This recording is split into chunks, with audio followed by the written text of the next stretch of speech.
This is Caribbean News Desk. I'm Dennis Chabral. In this edition, Guyana's ruling party seeks to justify foreign interference in the country's affairs.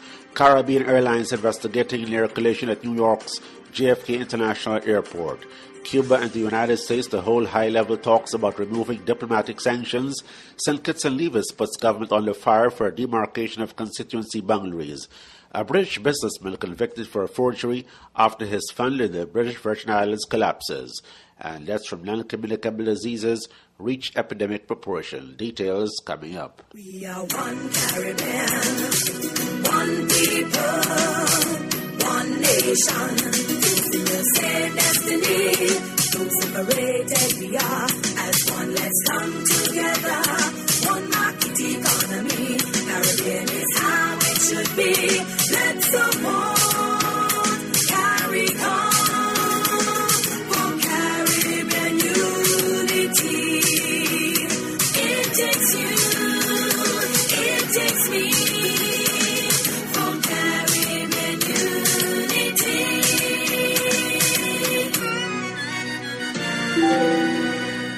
Guyana's People's Progressive Party, or PPP, has rubbished claims that a governing party has been contradicting itself about interference in Guyana's internal affairs. PPP General Secretary Clement Rohi's comments come against the background of concerns being raised in recent months by the United States and Britain about Guyana's failure to hold local government elections in 20 years. Those countries are also concerned about the now 2-month-old suspension of Guyana's parliament to stave off an opposition no-confidence motion. Government has since accused Western diplomats of interfering in Guyana's internal affairs. Now the PPP General Secretary has been defending his party's lobbying of the United States government, American politicians and institutions prior to the first free and fair elections in 30 years that were held in 1992. Well, I don't think that was in 1992 or prior to 1992 that was meddling.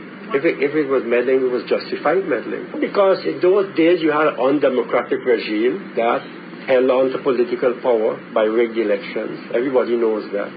And therefore, regime change was applicable. And so, having lobbied U.S. congressmen and senators, and having U.S. embassy here, having been sympathetic, I would assume, to the need for change in the government. The Guyana government last Friday got the Community Council of Ministers to issue a statement that basically said that diplomats should keep out of the internal affairs of other states, and that the suspension of Guyana's parliament does not violate the country's constitution. The statement notes that Guyana has assured that the announcement of an election date is imminent. Banks in Florida with overseas operations are looking at potential opportunities created by the U.S. government's easing of the economic embargo against Cuba. David Schwartz, president and CEO of the Florida International Bankers Association, or FIBA, does not expect to see much movement immediately. He says that banks must be cautious about the compliance aspects of the new rules, though the changes will be felt sooner by the Cuban community in the United States. Schwartz says that a major impact is on travel, financial services, telecommunications, and exports to the Cuban private sector.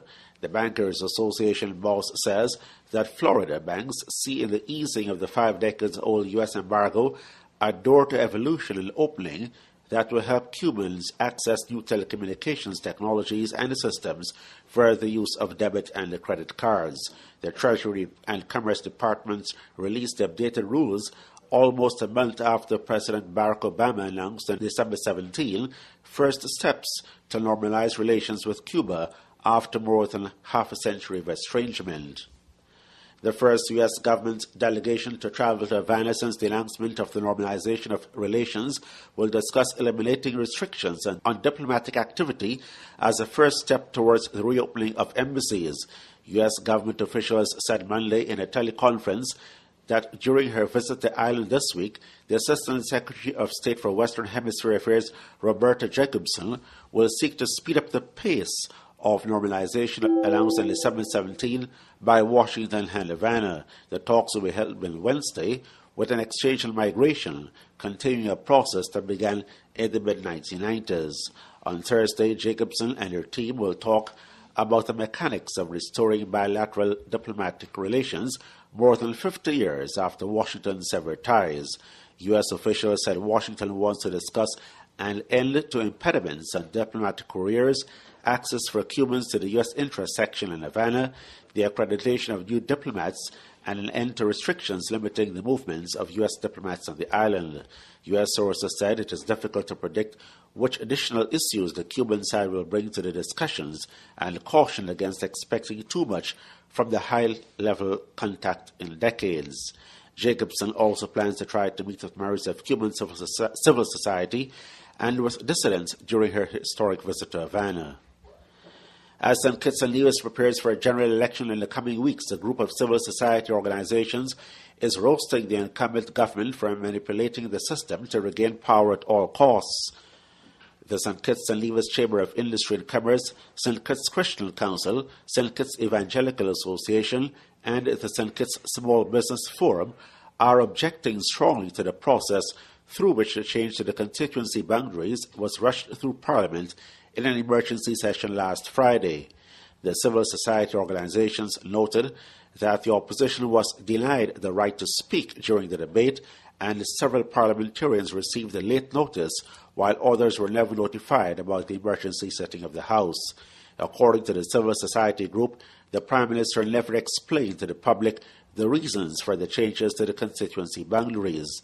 The hasty signing and gazetting of the proclamation by the Governor-General and the dissolution of the National Assembly immediately after Friday's sitting were among other areas that the civil society group found objectionable. The opposition Team Unity has already secured an injunction preventing the implementation of the new boundaries. A High Court hearing will begin next Thursday.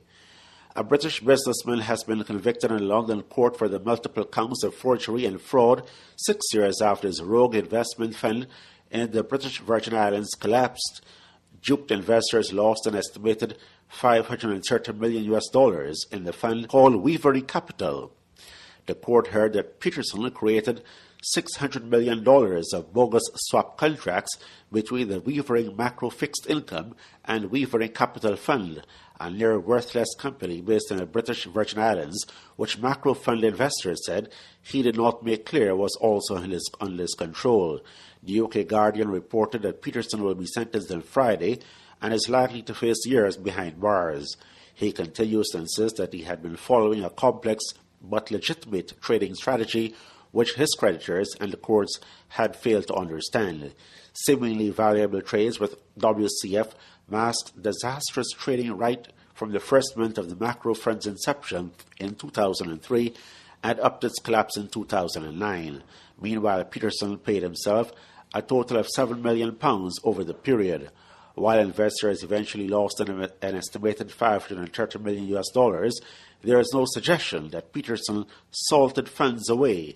Money trails showed that the cash had instead been lost, largely in high-risk, ill-fated bets on financial derivatives. Although Peterson had a reputation for generous client hospitality at big sporting events and other occasions, when SFO investigators searched his Kent home in 2009, they found none of the trappings associated with an extravagant lifestyle. Weavering Capital Fund, meanwhile, registered in the British Virgin Islands, a well-known secrecy haven, had practically no assets, no independent accounts, and no auditors. Caribbean Airlines, or CAL, on Monday said it was probing reports that one of its planes almost collided with a JetBlue plane at the John F. Kennedy International Airport in New York. The incident occurred Saturday night. Caribbean Airlines said it had viewed the alleged collision between JetBlue Flight 1295 and BW Flight 526 very seriously, and that it was working with the industry authorities to investigate all the facts. The Trinidad and Tobago government-owned airline said that it was in the process of carrying out its own investigations and the compiling of the facts surrounding the allegation in cooperation with all regulatory agencies. It said that in the interim, Caribbean Airlines was complying with all incident management procedures, including within its safety management system and adjunct regulations. Reports indicate that a JetBlue flight ready to take off from New York to Austin, Texas, had to abort the takeoff at the last minute after another plane crossed the runway. The JetBlue aircraft had gathered full takeoff speed, while the other aircraft, a Caribbean Airways flight, later identified as Flight 526, crossed the runway without warning. More on this report, first broadcast on Power 102 FM in Trinidad.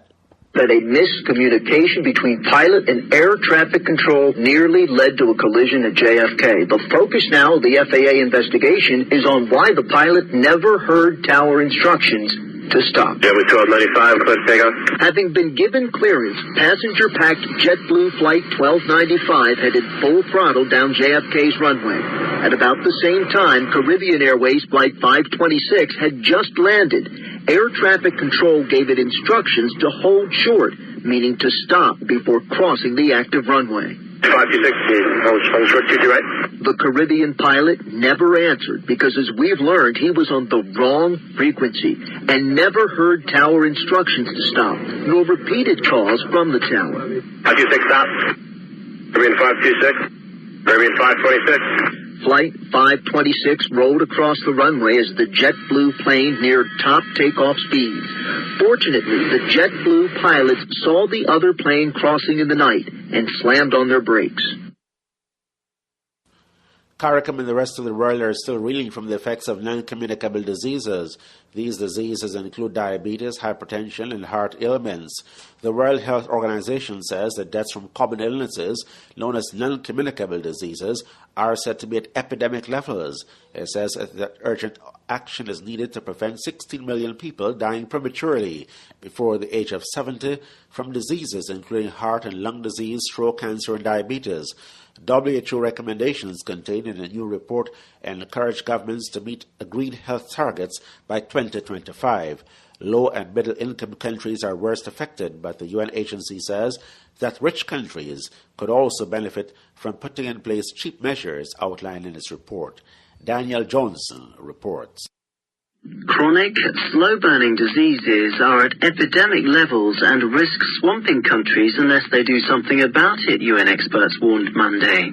Known collectively as non-communicable diseases, and including familiar killers such as heart disease, hypertension and diabetes, a new World Health Organization report says they caused an estimated 38 million deaths in 2012. Of that number, around 16 million were premature deaths that killed people before they were 70, WHO said. Here's the organization's Dr. Shanti Mendez speaking to reporters in Geneva. Non-communicable diseases is a slow-motion public health disaster, never matched by any other epidemic, because it's going to go on and on, affecting all age groups, all countries. And millions are dying, not thousands. Dr. Mendez told reporters that countries rich and poor could help by making cheap changes to healthcare. This could be as simple as ensuring that heart attack patients are given aspirin to help their recovery, she said. Dr. Mendez added that such preventive measures made economic sense. Rich countries are showing a reduction in NCD mortality, but at what cost? At what cost?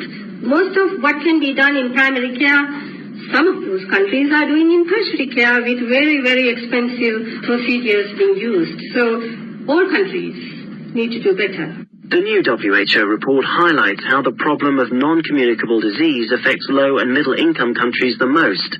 They see almost 3/4 of related deaths and the majority of premature mortalities.